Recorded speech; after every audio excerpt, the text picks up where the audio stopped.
Hello actors, how are you doing? ఇప్పుడు మనం Chhaava cinema గురించి మాట్లాడదాం. దాని రివ్యూ ఎట్లా ఉందో చూద్దాము.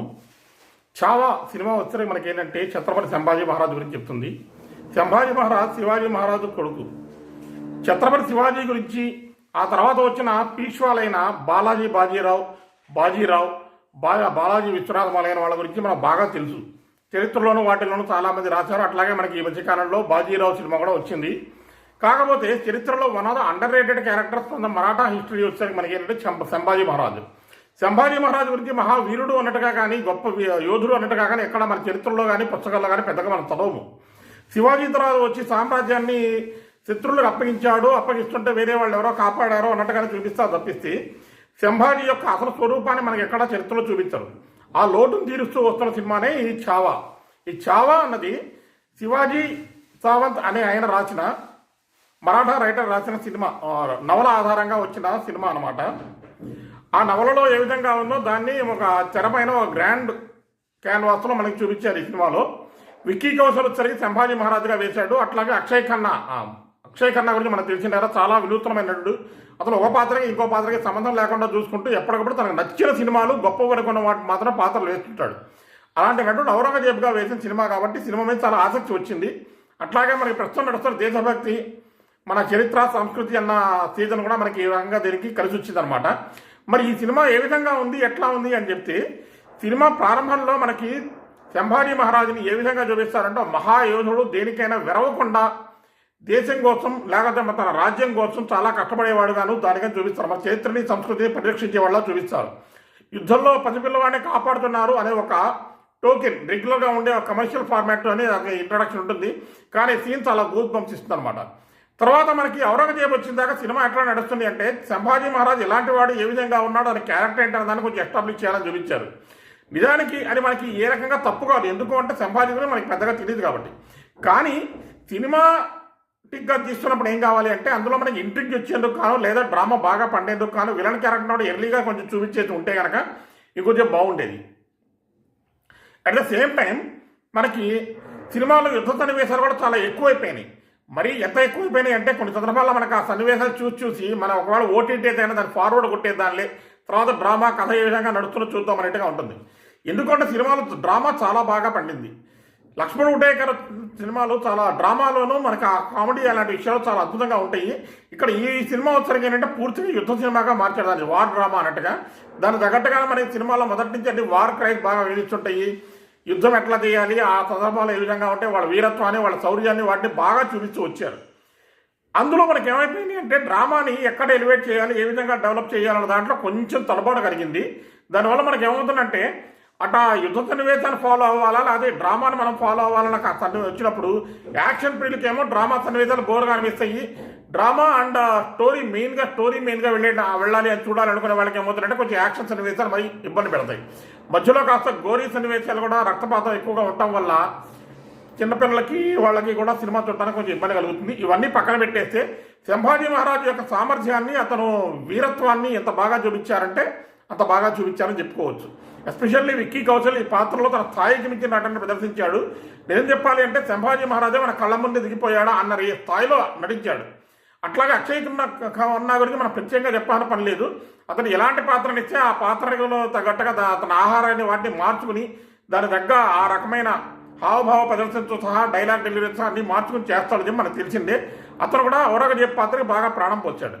సినిమాలో బాగా డిసప్పాయింట్ చేసిన విషయం ఏంటంటే మనకి నాకు మ్యూజిక్ ఏఆర్ రెహమాన్లో పసైపోయింది అని చెప్పుకోవాలా. ఎందుకంటే ప్రతి ఒక్కళ్ళకి వాళ్ళ కెరీర్లో కానీ లేదా వాళ్ళు ఎంచుకున్న ఫీల్డ్లో కనీసం ఒక 12 ఏళ్ల పాటు పీక్ స్టేజ్ ఉంటుంది. ఇట్లా ఏఆర్ రెహమాన్ పీక్ వచ్చేసరికి మనకి ఆస్కార్ రావడంతో ఎండ్ అయిపోయింది కూడా అనుకోవచ్చు. ఎందుకంటే ఆ తర్వాత నుంచి అతనిలో పెద్ద గొప్పగా గుర్తుపెట్టుకోదగ్గంట పాటలు కానీ అంత సినిమాలు కానీ అతనికి ఏమీ పెద్దగా పడలేదు. మధ్య మధ్యలో కొన్ని సందర్భాలు బాగానే చేస్తాడు, ఎందుకంటే అంత స్థాయికి దిగిన వ్యక్తి, అంత గొప్ప సంగీత దర్శకుడు, మ్యూజిక్ను బాగా ఇస్తాడు, ఇయ్యకపోవడం అంటుండదు. కాకపోతే సమస్య ఎక్కడొస్తుంది అంటే అతని స్థాయిని మించో లేకపోతే కొత్త వినూత్నంగా ఇవ్వడానో లేకపోతే నూతనత్వాన్ని తీసుకురావడం అనే విషయంలో మనకి ఎప్పుడు డిసప్పాయింట్మెంట్ కలిగిస్తూనే ఉన్నాడు.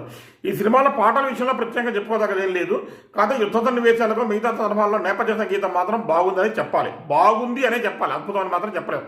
సినిమాటోగ్రఫీ మాత్రం చాలా బాగుంది. గ్రాండ్నెస్ చూపిస్తారు మనకి. ఆ కాలంలో తీసుకెళ్ళిపోయారంటే ఆ కాలంలో అంత గ్రాండ్నెస్ అనేది ఉంది అనుకుంటే కన్నా దాన్ని దగ్గరగా తీసుకెళ్లారని చెప్పాలి. వాళ్ళ ఆహార్యం కానివ్వండి, ఆ బట్టలు వేసుకునే విధానం కానివ్వండి, ఆ రోజుల్లో ఉండే వాతావరణం, పల్లెటూళ్ళు, యుద్ధ రంగాలు అవన్నీ కానివ్వండి, ఆ ప్యాలెస్లు అవన్నీ కూడా బాగా క్యాప్చర్ చేశారు. హిందీ సినిమాల్లో వస్తున్న స్థాయి తగ్గట్టుగానే మనకు అన్నీ బాగా నడిచినాయి. దాని సినిమాటోగ్రఫీ కానివ్వండి, ఆర్ట్ వర్క్ కానివ్వండి, రెండూ బాగా నడిచినాయి. సినిమాలో మెయిన్ ప్రాబ్లం అసలు ఎక్కడొచ్చింది అంటే ఎడిటింగ్ విషయంలో. ఎడిటింగ్ ఏమవుతుంది అంటే మనకి ఏ సన్నివేశాన్ని ఎక్కడ కట్ చేయాలి అనేది కూడా కొంచెం తెలియకుండా చేశారని చెప్పుకోవాలి. డ్రామాటిక్ సీన్స్లో మిగతా వాటిల్లో దర్శకుడికి బాగా పట్టున తోట బాగా ఉంది, కానీ యుద్ధ సన్నివేశాలు వాటిల్లో కొంచెం అధికంగా అలా సన్నివేశాన్ని కొనసాగించేశారనే అనుమానం మనకు వస్తుంటుంది. దానివల్ల ఏమవుతుంది చెప్పాను కదా, యుద్ధ సన్నివేశాలు మనకి ఓటీటీలో వస్తుంటే కొంచెం ఫార్వర్డ్ చేసుకుంటూ వెళ్ళి చూసే పరిస్థితి ఉంటుంది. బట్ ఎనీవే ఆ సన్నివేశాలను చాలా గూస్ బంప్స్ వచ్చినాయి. ఆ యుద్ధ స్ట్రాటజీని వాటిని కూడా బాగా చూపించారు. మరాఠాలు చూపించి ఆ గెరిల్లా యుద్ధ దాడులు కానీ వాటిని, అట్లాగే సంభాజీని అతని సామ్రాజ్యాన్ని పూర్తిగా నాశనం చేసిన తర్వాతే మళ్ళీ నేను సింహాసనం మీద కూర్చుంటాను అని చెప్పి ఔరంగజేబు చెప్పే విధానం కానీ, దాని దగ్గర వెనకాల వచ్చే సన్నివేశాలు, బ్యాక్గ్రౌండ్ కానీ చాలా బాగా చూపించారు. అట్లాగే చివరి గంట అలా సెకండ్ హాఫ్ లాస్ట్ 1 అవర్ వచ్చేసరికి సినిమా చాలా అద్భుతంగా సాగుతుంది. మనకి ఎక్కడ గుక్క తిప్పుకోకుండా ఒక సన్నివేశం తర్వాత ఇంకో సన్నివేశం, ఒక స్ట్రాటజీ తర్వాత ఇంకో స్ట్రాటజీ. చెప్పాలి అంటే క్యాట్ అండ్ మౌస్ గేమ్. చెప్పాలంటే ఇద్దరు సమవుజ్జీలు 2 ఏనుగులో లేదా సింహములో యుద్ధం చేస్తుంటే ఏ విధంగా మనం కళ్ళు తిప్పుకోకుండా చూస్తామో, సినిమాలో కూడా మనకి అటు విక్కీ కౌశల్ కానివ్వండి, అక్షయ్ ఖన్నా కానీ వాళ్ళ నట ప్రదర్శన అద్భుతంగా చూపిస్తుంటే మనం కళ్ళు తిప్పుకోకుండా సీట్కి అతుక్కుపోయి మరీ సినిమా చూస్తాం. ఆ చివరి గంట మనకు చాలా అద్భుతంగా ఉంటుంది. సినిమా ఎటో ట్రాజడీగా ఎండ్ అవుతుందని మనకు తెలిసిందే కాబట్టి చరిత్రలో ఏం జరిగిందని మీరు దాన్ని తెర మీద చూడండి. అట్లాగే యేషుబాయిగా రష్మిక మండన్న నటన పరంగా చాలా బాగుంది. అమ్మాయికి ఉన్న క్యారెక్టర్ సైజు చిన్నది, స్క్రీన్ టైం కూడా తక్కువే, కానీ చాలా బాగా చేసింది ఉన్నంతలో. కాకపోతే ఏంటంటే అంత ఎఫెక్టివ్గా చేసిందా అంటే ఎఫెక్టివ్గా యాక్షన్ పరంగా చేసినా కానీ యాక్సిడెంట్ పరంగా అతను బాగా తీసుకురాలేకపోయింది. అది తప్పు కాదు, బట్ కొంచెం ట్రైనింగ్ ఇచ్చున్నా బాగుండేది. బట్ ఎనీవే మనకు ఆ సినిమాలో చూసే ఎమోషన్స్లోనూ సినిమా చూసే సందర్భంలో మనం ఆ విషయాన్ని మనం మర్చిపోతాము. అట్లాగే కొన్ని సందర్భాల్లో పోయమ్స్ లాంటివి, కవితలు లాంటివి కూడా వస్తుంటే అవి కూడా చాలా బాగా తీశారు. ఆ రాసిన రచయితలు కూడా దీనికి మనం అభినందనలు చెప్పాలి.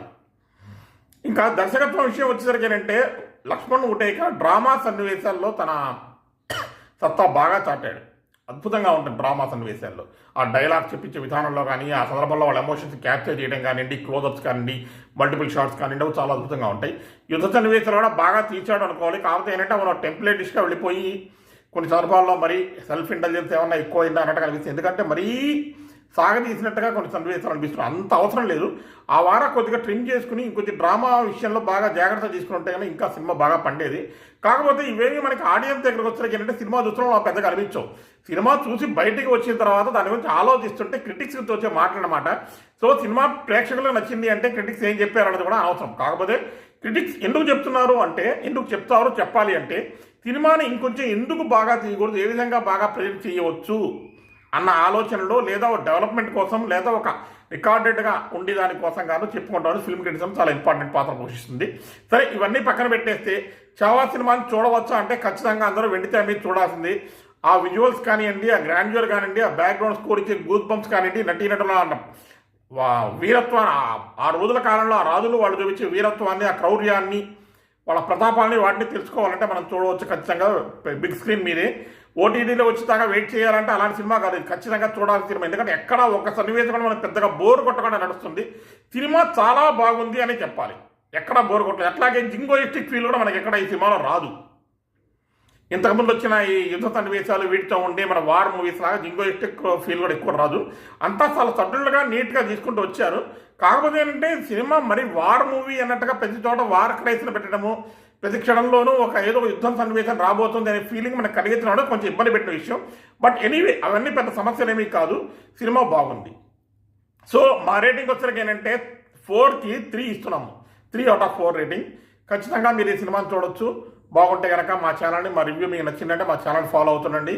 మరిన్ని సినిమాల గురించి, టెక్నాలజీ గురించి, అట్లాగే సైంటిఫిక్ ఫ్యాక్ట్స్ గురించి తెలుసుకోవాలంటే please follow nothing factor. Thank you very much. By factors.